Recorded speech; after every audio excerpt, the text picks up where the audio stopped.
to the crib. Looks down the field, fires, finds, scores! Touchdown, Fargo South! Active pass. He'll look to fire deep and intercepted! Stretchy, diving, he's in! Olsen Telephone Company and R&J Broadcasting Incorporated is proud to present to you this broadcast on yourliveevent.com. Welcome back to the Taxman North Dakota Football Playoff Preview Show as we head to the quarterfinals, and all four divisions are in now post-season mode. The Taxman, let them help prepare your taxes and answer any of your tax-related questions. Open year-round with offices in Fargo and Moorhead. For more information, go online to fmtaxman.com. I'm Chase Miller alongside Derek Zimmerman-Guyer and Jake Birkemeyer. And fellas, let's start with your biggest surprise from last weekend in 9B, their second round, and the 11B opening round as we head to the quarterfinals now.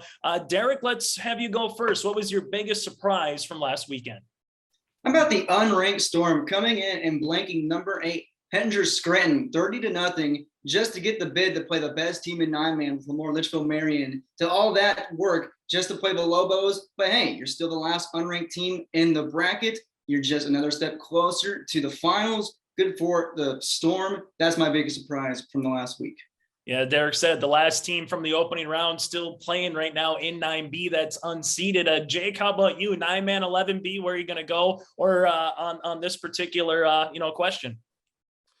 11B, two games that kind of stick out, I guess, would be Thompson coming in as an underdog, pushing Kindred to the limit there, just coming down to that false start at the end of the game. Tough way to go out in that one, but also then with Beulah going out, and we talked about last week, are they still kind of banged up, or how are they doing as far as health?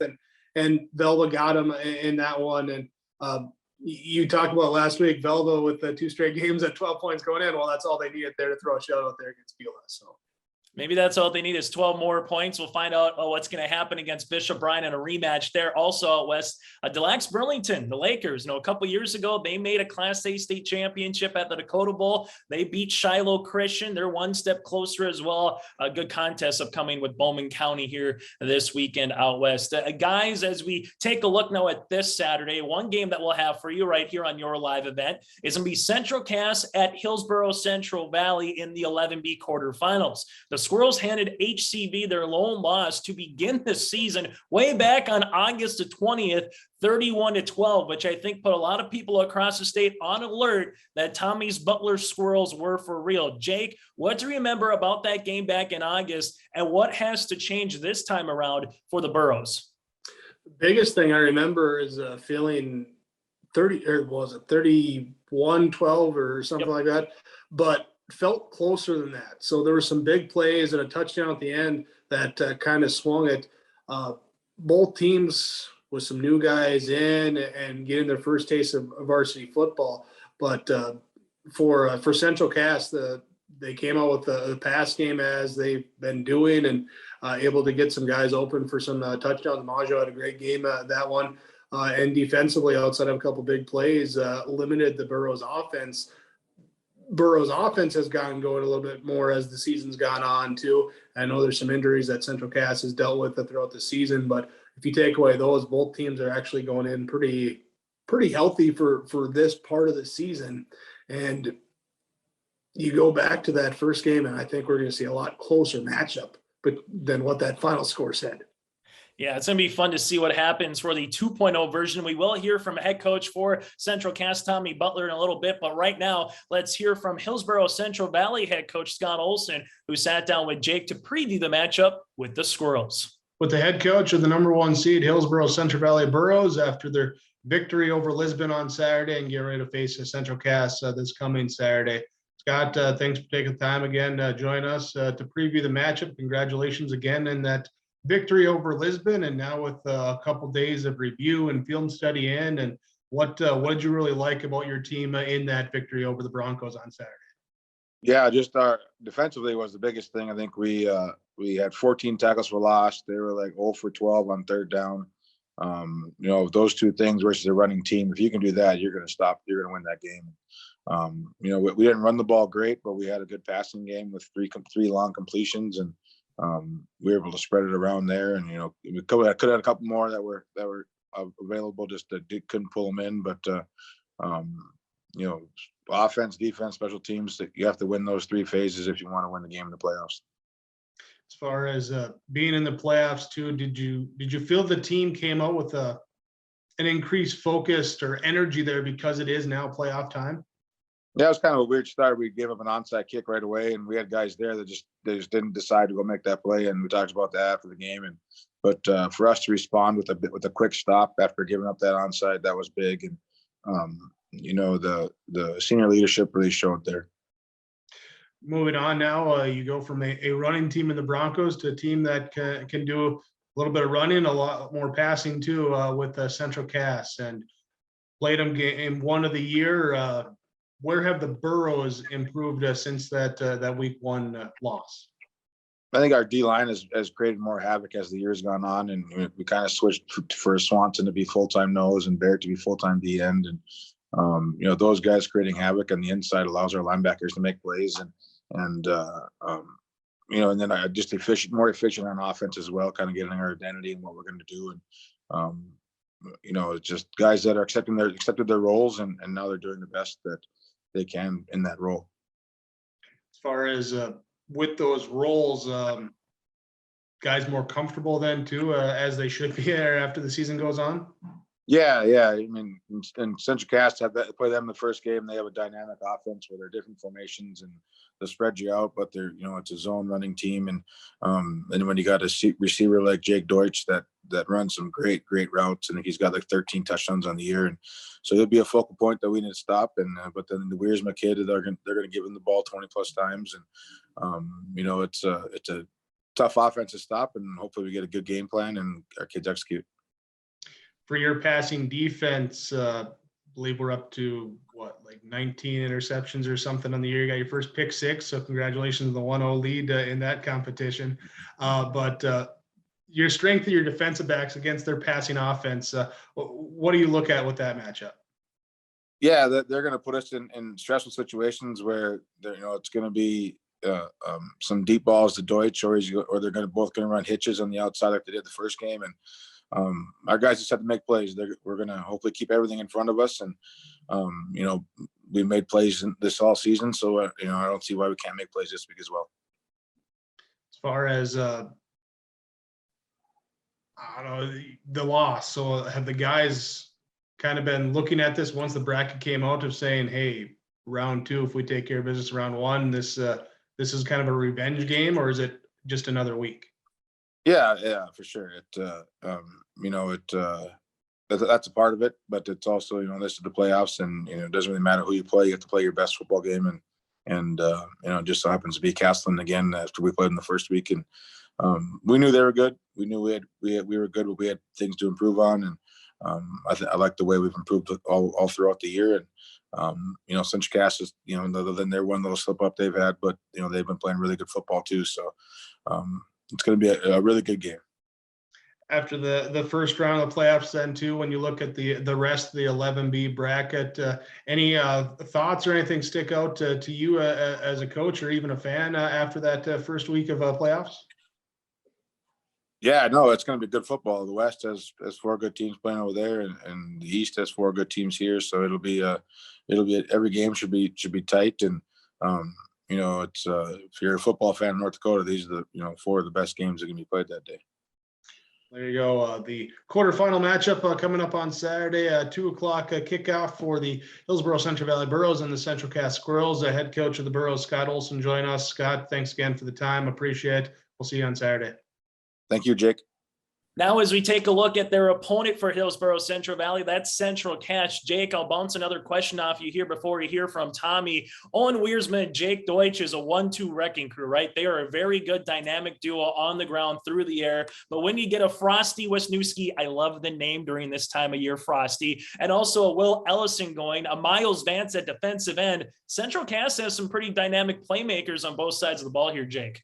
They do, and you got to talk about Wiersma too, a little Wildcat throwing the ball, that adding that wrinkle last week, what that does for a team having a game plan for them. But yeah, you got McKinnon, you got the other was Winooski there as well too. And they have some really talented skill position players that can really put some pressure on the defense then on their defensive end that can get out, cover the ground, and they're still big enough, strong enough there that they can defend against a more of a ground and pound style too. And I like what you said there about Owen Wiersma. After the game, talking to him, his first ever passing touchdown in his career came at the right time in the playoffs. Let's hear some more about Central Cass and head coach Tommy Butler on that 1-2 dynamic duo and the matchup as well against Hillsboro Central Valley as he sat down with Jake earlier in the week. Joined with Tommy Butler, the head coach of the Central Cass Squirrels, as they take on Hillsboro Central Valley in the Class 11B quarterfinals coming up, 2 o'clock kickoff on Saturday. And Tommy, congratulations on the first round of victory over Harvey Wells County. Your thoughts as you look back on that game now with a couple days of perspective on how your team played in that one. That was probably the best, most complete game I would say that we played all season.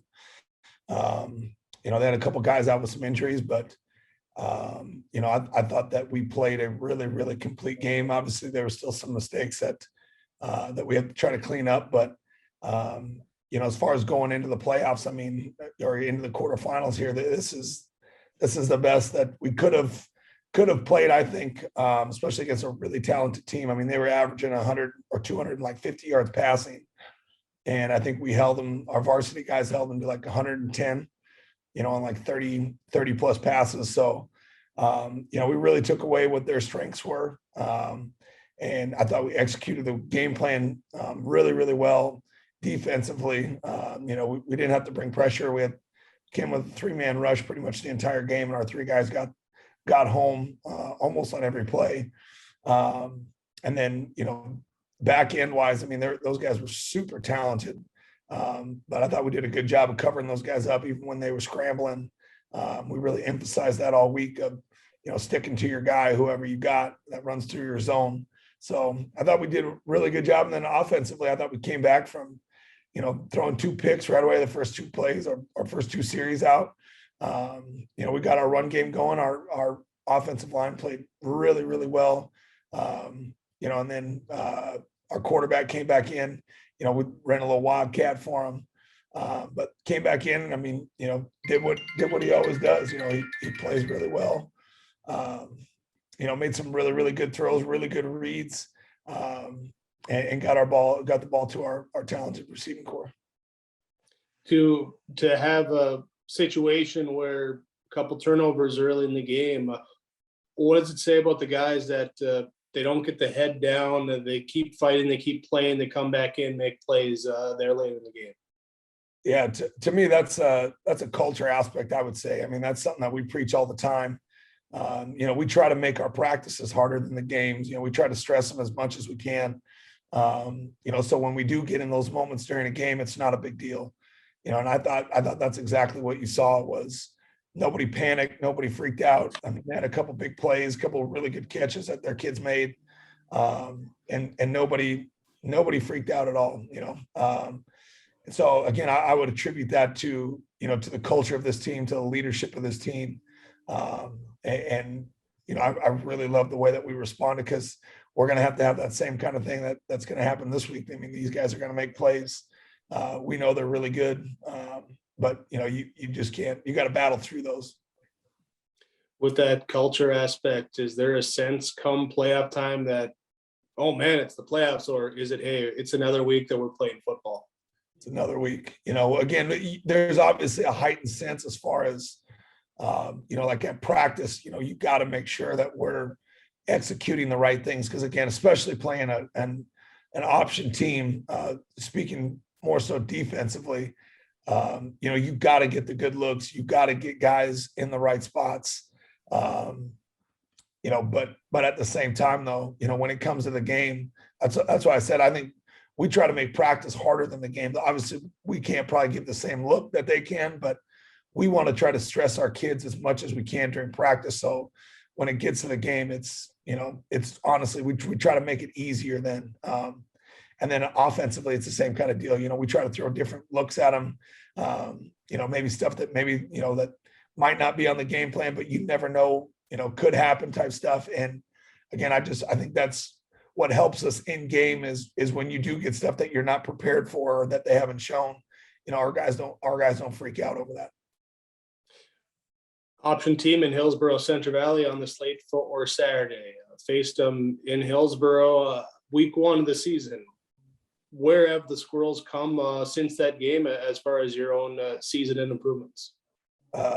Huge. I mean, you probably wouldn't think that, but I would say we are much better team than what we were week 1. I think our defensive line is and they're good, but I think they've gotten so much better since week 1. Our linebackers are playing downhill more. Our DBs understand coverage a lot better than what they did the first week. Our offensive line is really clicking. Again, having really talented guys at receiver, and then, having a stud running back always helps. Those guys are doing what they always do, and it's our quarterback just making better reads. And he played an outstanding game the first time. And, I expect him to do the same thing because that's all he's shown us so far.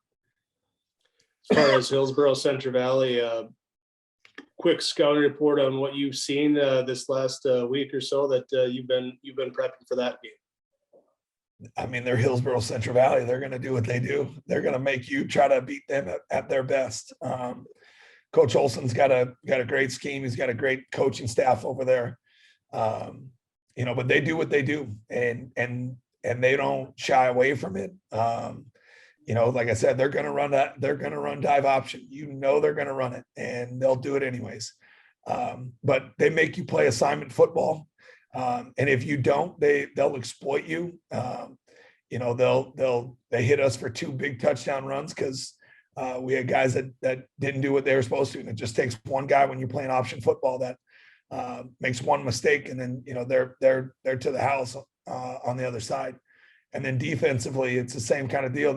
You might get some yards on them, but they're really good inside the 20 of shutting teams down and not letting them score, but also turning you over. And if you can limit the turnovers, and drive down the field and score touchdowns, that's the big thing. But again, they're very, very opportunistic.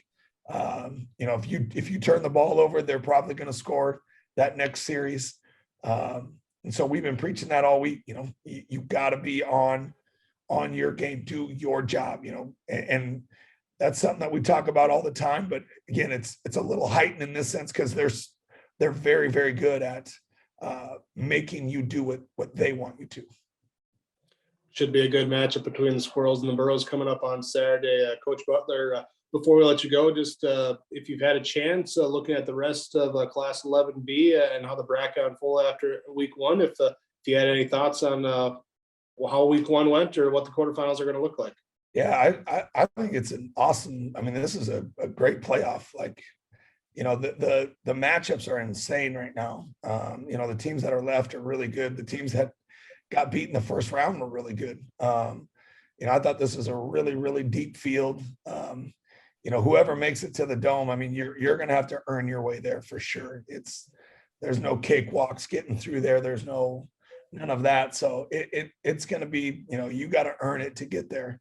And again, I think for our kids, that's what you want. That's what you preach to them all year.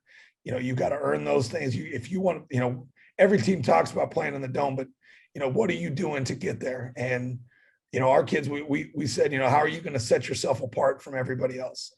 Are you going to watch more film? Are you going to stay later? Are you going to ask more questions? Are you going to do those little things to get you over the edge? And if, hopefully that's not a guarantee that you're going to win. But we also told our guys after this game, nobody should look back and go, man, I wish I would have. Man, I wish I would have, fill in the blank, So we're trying to take away every way that you can do that. And again, sometimes that's not enough, but, we're not going to leave that up to chance. We're going to do everything that we can to prepare ourselves to be ready to play a great team. And I know our guys are looking forward to that matchup because it's it's going to be a good one. We're looking forward to the game on Saturday as well, as the Central Cass Squirrels take on the Hillsboro Central Valley Burros. Coach Tommy Butler for the Squirrels, thanks again for the time. Appreciate it. Best of luck, and we'll see you on Saturday. I appreciate it, man. Go Squirrels. Now, guys, let's head to 9B. 7 of the 8 seeds moved into the quarterfinals. We kind of mentioned it earlier in the show with Derek talking about the Storm out west staying alive. They get now number 1 seed Lamoure Litchville-Marion as they pitched another shutout, 42-0 against Mayport CG in the second round. Derek, outside of the Lobos, because we've talked about them, I think, a lot this year in the regular and the postseason. Give me a different team or another team remaining that you think and has a chance to make the Dakota Bowl and win a championship.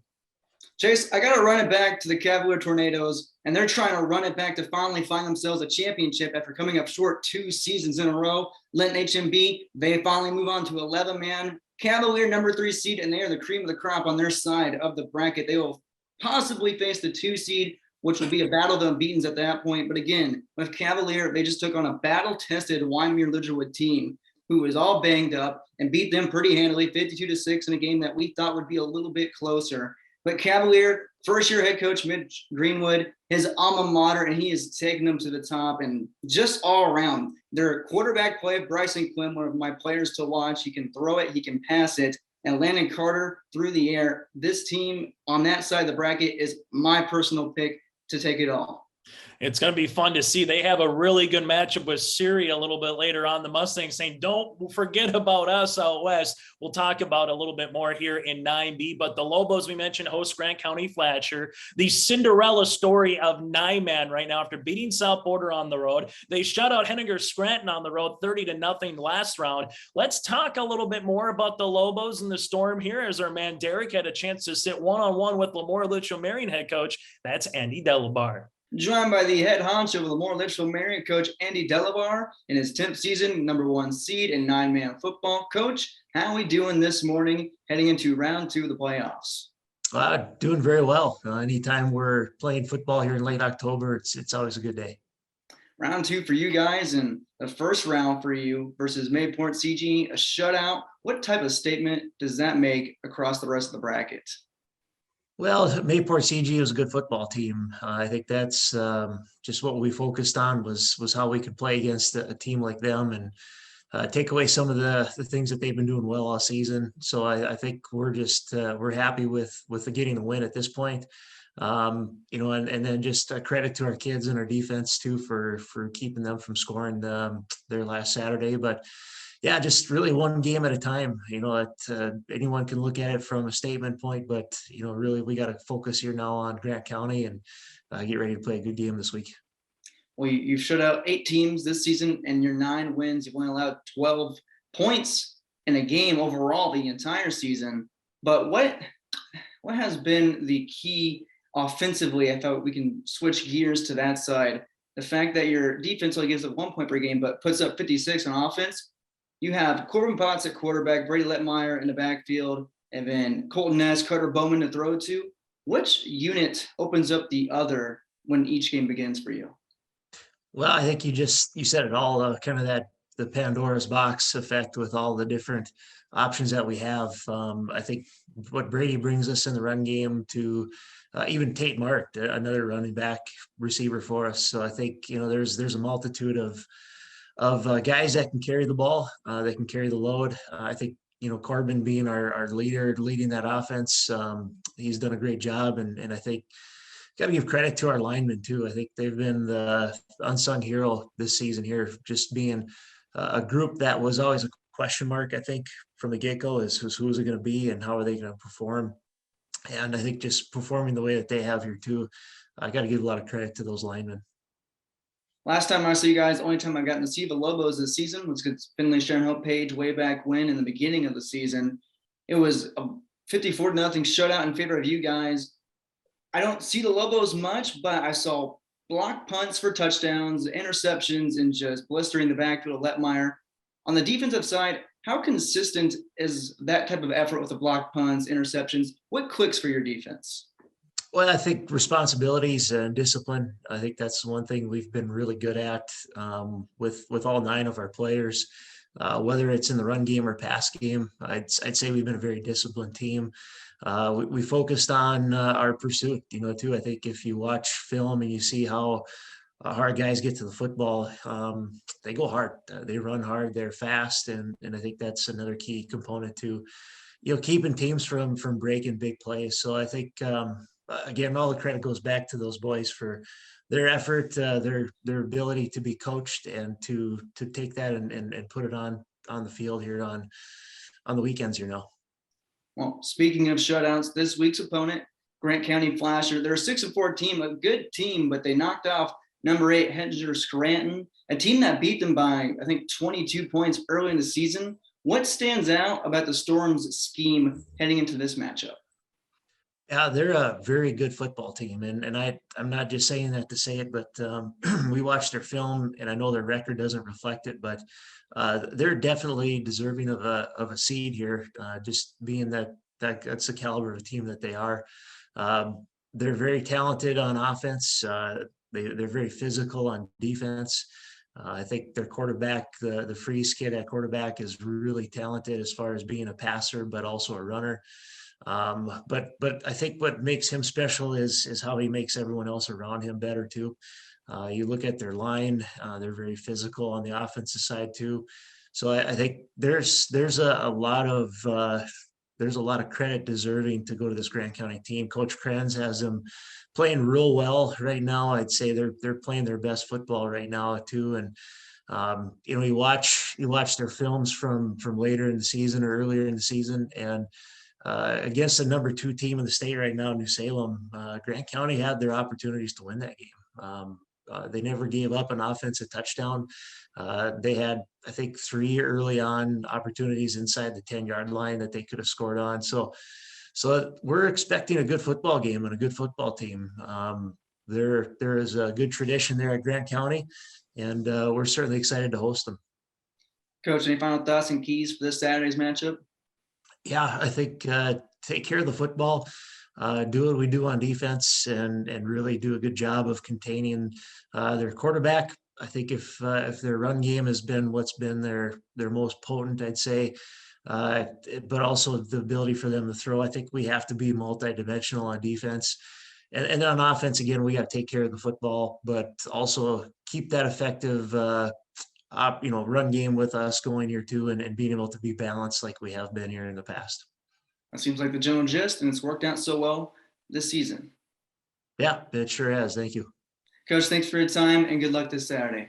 Yeah, thank you.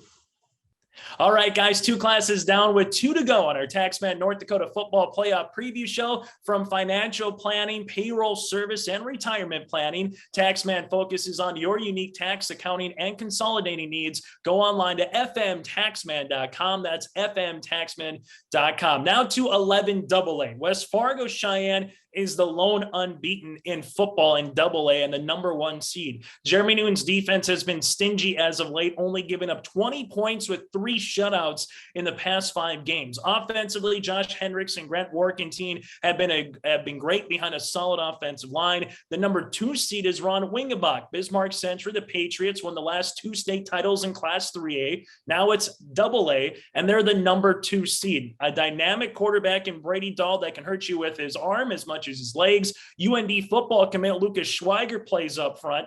And then you got the number 3 seed West Fargo Packers, and Jay Gibson always seems to get the Pack playing well at the right time of the year here in October and November. The Packers ran a 6-game winning streak, and Jay Gibson's club has scored 35 or more in every contest during that run, with a combination of Parker Nelson in the backfield, Carson Hagerly, and don't forget about Tanner Zepeda making plays. And Fargo Shanley earned the last home playoff spot with the number 4 seed with the QRF rankings. Jake and Derek, let's do a quick roundtable here. Give me a team that you like to make the Dakota Bowl and win the title in 11AA. Jake, I'll start with you. I know it's probably easy to say Cheyenne and Century since that's been the matchup the last 2 years. Are you going to go with one of those 2 teams or someone else in the field here, Jake? It is easy to say those, and I'd kind of expect them as being, picked as the top 2 teams to do it. But you look there and, you got like that 4-5 matchup this week with Shanley and Mandan. Shanley's got the tradition on their side. They know how to win the playoffs. Mandan has had some really tough losses throughout this year. That could be a really good matchup that could potentially push Cheyenne if they get to the next round in that semifinal game. And on the other side too, I can't discount West Fargo as the number 3 seed. Really, you go through it, the teams know each other very well. They know what they're going to do. They know what they want to do. And it's always easy to pick the 1 and 2s, but there's some 3, 4, 5 teams out there that I wouldn't be shocked at seeing. And the same thing, Derek, where are you going to go here? You're going to go with the favorites, or might you go somewhere else? Jake, I really like your mindset, but I got to go with the winning horse. I got to go with the number 1 seed, 9-0 Cheyenne Mustangs. I mean, they're runner-up for the last 2 seasons versus the same team, so they're already gearing to go. And they just finally got their mitts on in the Week 8 matchup where they won 14-0 versus Bismarck Century. So this team, after 2 years, or what is it, the last couple of years, coming up short against their rival across, I think the Cheyenne Mustangs take it this season.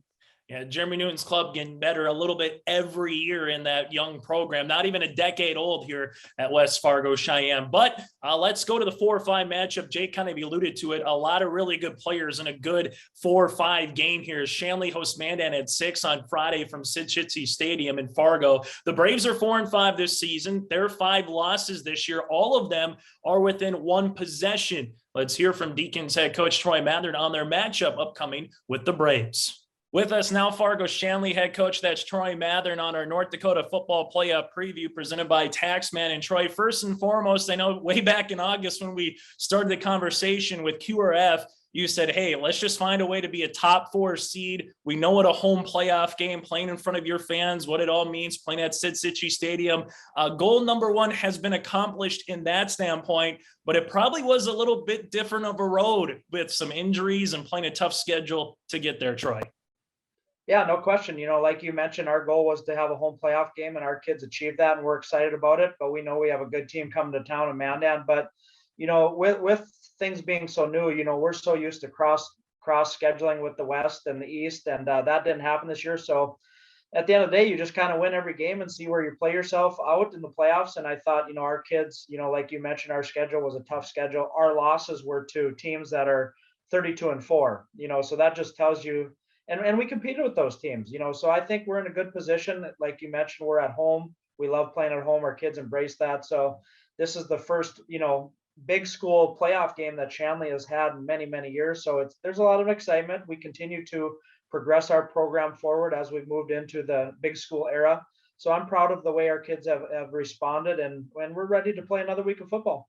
Mandan, to your point, probably better than their record indicates at 4-5. You look at their losses and they've all been within 7 points, 8 points or less, Troy. So when you put them on paper and you put them actually on tape, so to speak, Carlson, Jablonski, and let me make sure I'm getting Lincoln Wiseman in there with how he's done. What does Mandan bring to the table that's going to be a challenge upcoming here Friday night at Sid-Shitsy Stadium? Yeah, you mentioned the 3 kids, and they got 3 more and 3 more and 3 more. They're an athletic team, and like you mentioned, they've been kind of snake bit in a lot of games. They've been close. They compete. They're a young team. They got mostly juniors, so they're going to be good for not only this year but next year. But we haven't played Mandan at Shanley, and I don't even know how many years. So it's a new matchup, which sometimes is good, because we've never faced them, but. Todd Sheldon does a nice job there. They got a physical team. Their front 4 get after it. I know their offensive line is really good. Wiseman always just seems to find yards. And then you got big playability in Jablonski, and, Carlson seems like a great leader. So, yeah, we're going to have our hands full. And like you mentioned, they're not truly a 4-5 team, but they are a good football team. And we're up for the challenge. We're excited for the challenge, and, we'll prepare for them this week. For your squad, Troy, obviously number 1 and number 2, John Gorze and Devine. I know Gorze is 2, Devine is 1, but some people look at them the same in terms of how you use them. But who else needs to kind of step up on a game like this? Obviously, a lot of attention's been, to those 2 just because of the stats they get, the number of touches. I know it had to be nice having your quarterback back in Roxburgh last week to get, a game under his belt before the playoffs, see where he's at. But who are some other pieces, or what's some other pieces to a playoff landscape? Is it special teams? Is it the line? Is it just straight matchups? How do you look at it as a coach, Troy? Yeah, I think when you look at our offense runs through our quarterback, and Michael's got to have a good game. He's got to play, playoff football, and he's got to be ready. we were kind of hesitant with him against West Fargo. It was his first game back after a month, and we didn't really want to run him. We really shrunk the playbook. So, we'll be full go this week. He's got that extra week of practice, that extra week of preparation. So I think everything running through him prior to when he was hurt, I think, we have a pretty explosive offense. And another key to that was we wanted to get number one, Aiden Devine, healthy into the playoffs, which we were able to do. So we kept him in that, 12 to 15 carry. And now it's games on the line. He might be in that 25 to 30 carry mark or whatever it takes to get, one more point than our opponent. So we're excited with where we're at healthy wise with him. But one thing that I'm truly disappointed in that we got to get better at is our special teams. We're letting teams start at the 40-yard line plus, or, on our kick return, we're not getting really good yards either. So that's been a point of emphasis for us this week, is to just manage our field position better, because when you play good teams like Mandan and you give them a short field, it's hard to stop them. So we definitely have some things to get cleaned up, but we're going into the playoffs, somewhat healthy. So we're excited about that. Oh, you take a look at the jump to what was 3A, now what is AA.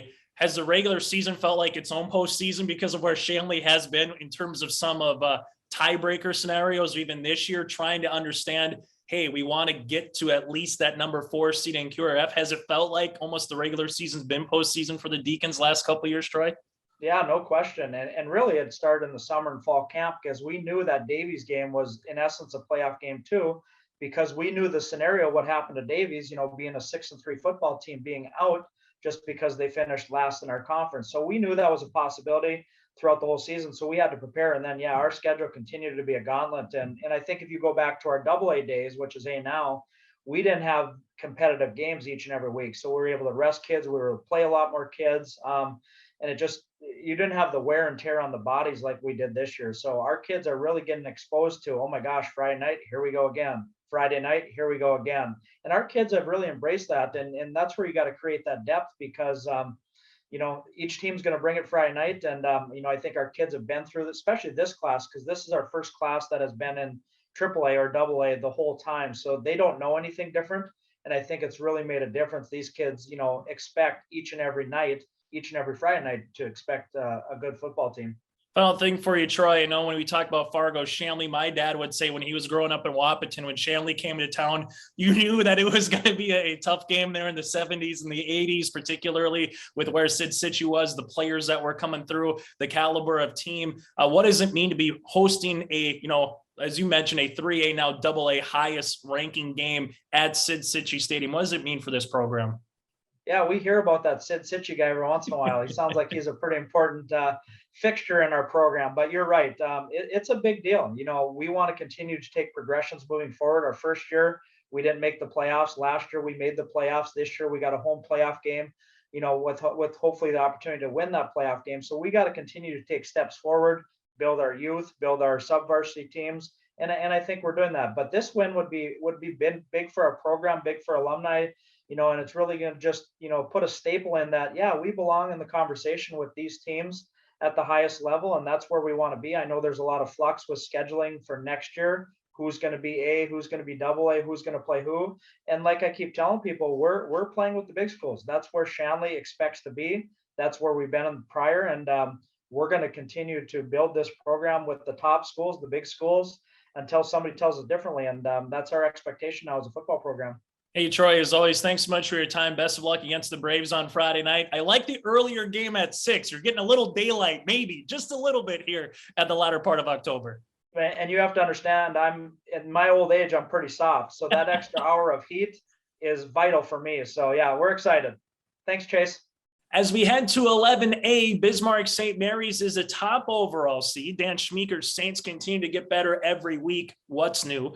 Nick Schumacher at quarterback, Isaac Felkley in the backfield. They'll host Devils Lake in the quarterfinals. Jamestown, the Blue Jays, are the lone team to beat the Saints this year. They earned the number 2 seed, and Jamestown will host Grand Forks Red River after the Rough Riders top Valley City in a game that put them into the playoffs to close out the regular season. Now, number 3 seed Fargo North made the postseason for the second time in 4 years. Adam Rowland's Spartans are in search of their first playoff win since they won the Class 3A championship in 2000. So it's been a little while, 0-10 since, but this North club trying to knock on the doors. They host the Huskies. That was a wild game in Wahpeton last weekend, 49-42 in favor of the Spartans. And the number 4 spot, earning another home game for the regular season into the playoffs, is the Fargo South Bruins. They'll host Dickinson on Friday night right here on your live event. Before we get to our coaches conversations, guys, Jake and Derek, give me a team not named St. Mary's. This time we'll start with Derek. Derek, give me a team not named St. Mary's, because they've been there a ton, who can make a run and win the title. Well, kind of like I saw and said with 11 AA, with Cheyenne coming back, shining at the top, potentially at the end of the season, I got to go with another comeback story, in my opinion, and that's number 2 seed Jamestown. They had to withdraw from last year due to COVID reasons. So the fact they fought and clawed the way back to the number 2 seed, I think that will give them the spark they need. And their victory over St. Mary's in, week 2, 20-7, that will take them to the top. Blue Jays all the way. Going from that to number 2, Jake, you going to go with Derek's pick, or do you got a pick of your own that you like here in 11A? Well, I kind of want to say St. Mary's because I know what I said about AA, but I think they're a heavy favorite in this bracket. But since I can't say them, I'm gonna slip down to the number 3 seed with Fargo North, and I think they have some talent there. You mentioned getting back to the playoffs a second time there in 4 years, and especially when you're not there every year, guys treat it a little bit differently. And I think that they can come out as a number 3 seed and see if they can take the trip across the street there to get to the Fargo Dome. It'd be a lot of fun for head coach Adam Rowland and the Spartans. Again, they've been knocking at the door as of late. Now it's just getting over that quarterfinal round bump. The one matchup that we haven't talked about yet, which is perfect because we're going to talk with Fargo South head coach Tyler Kossel, maybe the hottest team entering the playoffs. The Bruins outscored Devils Lake and Grand Forks Central by a combined 85-7 in their last 2 games. Let's hear from head coach Tyler Kossel on their matchup with Dickinson. Joining us now is Fargo South head coach. That's Tyler Kossel, as the Bruins, the 4 seed in 11A playoffs, hosting the number 5 seed, and that is the Dickinson Midgets. And first and foremost, Tyler, congratulations on making the postseason and also earning that home game. I know anytime we talk to coaches, playing at home is obviously a big deal. Instead of going to a different time zone and out west in Dickinson, you get Dickinson to come to the central time zone and come out east. But how was the end of the season, Tyler, from a 1-4 start to winning in Wahpeton, going 3-1 down the stretch? What kind of changed at the midway point of the season for your club, coach? Biggest thing is maturity across the board. We had a lot of young players having to step up in different spots. We had some key injuries to guys that had some playing experience. So right now we feel like we're pretty deep. We're healthy. I got all our guys back, ready to roll. And that just took a little bit more time. And we told them from day one that we need to get 1% better every day. Don't look at the results early on. We need to be playing our best football in the end of October. And we feel like we're doing that. So the kids have done a great job of listening to the message, going out and getting better each and every day. You know, the one thing I took away from your Devils Lake game, because coming in, Devils Lake, obviously, they were a very quality club and opponent. And it seemed like you guys maybe put your best game at that point together against the Firebirds for 4 quarters. Jones back at healthy. Nissen was making some good plays down the field. But it seems like the line play, Tyler, has really came up as of late. What is it about both the offense and defensive line? Because when I've seen Cole Kegba out there, I'm just like, he's only a sophomore. I mean, with that length, it just seems like the line play has played really well as of late, Tyler. Oh, it's been huge for us. We had again a couple key injuries, and we got hit with a little sickness bug through a few weeks. So we had some kids that were not playing in the game or missed some practices, and it was just trying to get that continuity together. We feel like we have 6, 7 offensive linemen that we are comfortable with going out and playing in a variety of spots, either whether it be guard or tackle. And then on the defensive side, it's the same thing. We've shuffled a few new guys in there, keeping them healthy and keeping them a little bit fresh. And you mentioned a kid like Cole Kegba, and he's done a tremendous job. Last week he had a pick 6, and just his length and athleticism. He's going to be a player for the next couple of years. And the nice thing was we had some growing pains with sophomores at the beginning of the year, and we told them after the Davies game, we're no longer sophomores, we're juniors, because we had to win the final 2. And they've played like it. They've stepped up, and that's a big part of our success is what we're doing up front. I know you mentioned dealing with some injuries. Your quarterback, Nissen, also played middle linebacker at some times when Jones was out. You've had Sadness back there as well at running back and a dual threat player. But how have you seen from Nissen's maturity from game number 1 to where he's at now in terms of understanding the playbook? Probably the game has slowed down a little bit for him as well. How have you seen him? And obviously having Sadness and Jones in the backfield, that creates a lot of matchups. But for a sophomore, Tyler, how have you liked his progression? Yeah, Colby's done a great job all summer since taking over. It's never easy for a sophomore to hop in, and especially with Colby going down, that kind of limited our running game early on in the year. We probably threw the ball a little bit more than we needed to at times, and he made some decisions deep down the field. We're trying to make the big play and trying to do a little bit too much. Now he's settled in a little bit, understanding defenses. The game slowed down, like you mentioned, and we've got some good targets for him to throw to when they're getting open, and obviously having a run game behind you too, where they got to worry about. He's got some one-on-one matchups, and he can hit the big one. We got some guys on the outside that can win. So it's all coming together at the right time.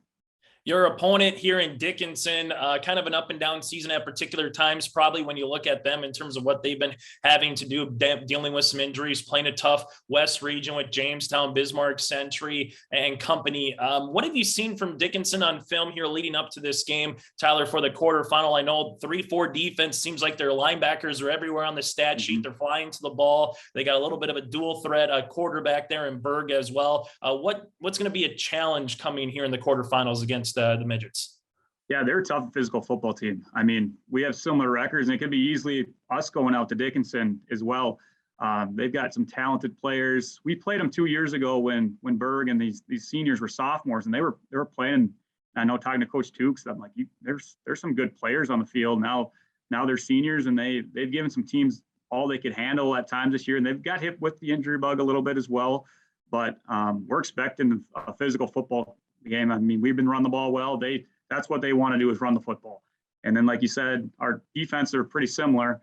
Their guys, linebackers, fly around and make plays, and that's what our guys have been doing all year. So it's going to be a physical football game on Friday night, and both of us can run the football, and who's ever going to make the least mistakes is going to be coming out on top. Hey, Tyler, as always, thanks so much for your time, and best of luck against Dickinson in the quarterfinals. Thanks a lot, Chase. Okay, guys, 2-minute warning here. We're going to put every bracket up on our screen, not on our screen, but on our, let's see here, paper, as we got it right here.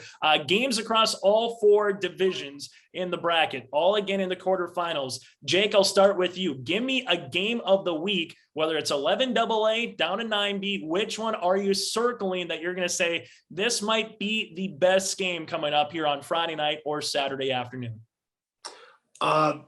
It's going to be the one I'm going to be at in Hillsboro with Central Cass and Hillsboro Central Valley. We talked about it. So quickly, if I can, going on one that we didn't talk about a whole lot, going with the 9B bracket and New Salem Almont in their matchup against Divide County as the number 2. And everyone's talking about the number 3 Cavalier, the number 1 Lamoure, Litchville-Marion.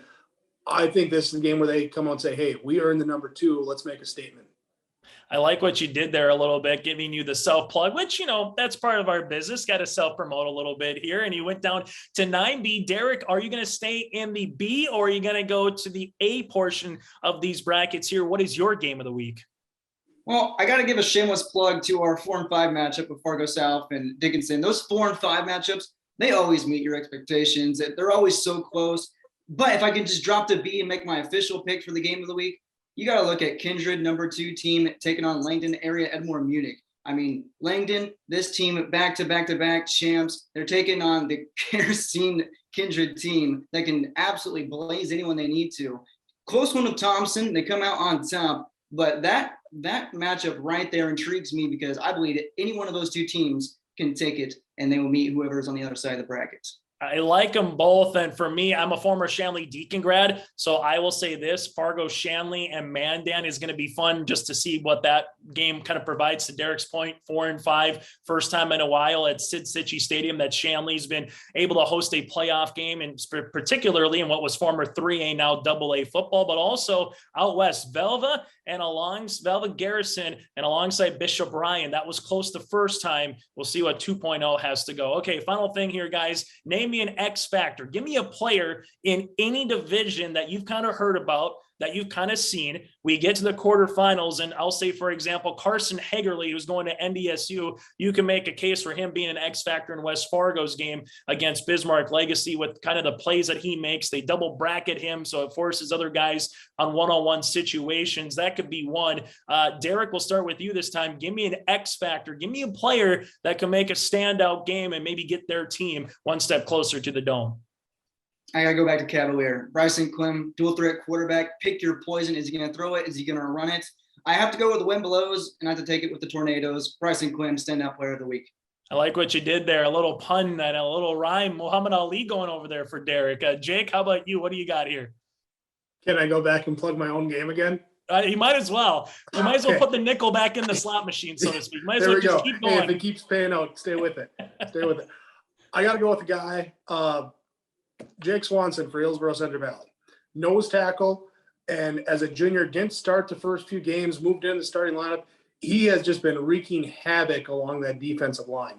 Got a teammate there in that three front there with Barrett Willison, Caleb Halstead on either side of them. And the way that those three have been able to get off the ball and get into the opposing backfields since he moved in the starting lineup has really opened some things up to the linebackers. So if he gets a good penetration up front there, I think that's going to be a big X factor in the game. Plus, he plays a great position and has a great first name. So you got to like the kid. I do really like the kid, and also Miles Vance too. Watch out for big Miles Vance here for Central Cast in that particular contest. And that wraps up our North Dakota playoff preview show, presented to you in part by our friends at Taxman. Again, go online to check them out with offices in Fargo and Moorhead. So coming up this week here on your live event on Friday night, it's Dickinson at Fargo South. It's the Midgets and the Bruins. Dickinson, the 5 seed at the 4 seed Fargo South. Pregame at 6:30, opening kickoff at 7 o'clock on Friday night in 11A quarterfinals. Then on Saturday, it's 11B. It's a rematch, as we mentioned, 2.0 for Central Cast, traveling to Hillsboro for a date with the Burros. The winner advances to the semifinals. That'll be at 2 o'clock on Saturday afternoon with the kickoff. 1:30 is the pregame. Catch them both again on your live event. On behalf of Jake, Derek, I'm Chase. Thank you very much for tuning in, and make sure you tune in next week as we give our semifinal round preview as we get one step closer to find out who's going to make the championship games at the Fargo Dome. We'll be right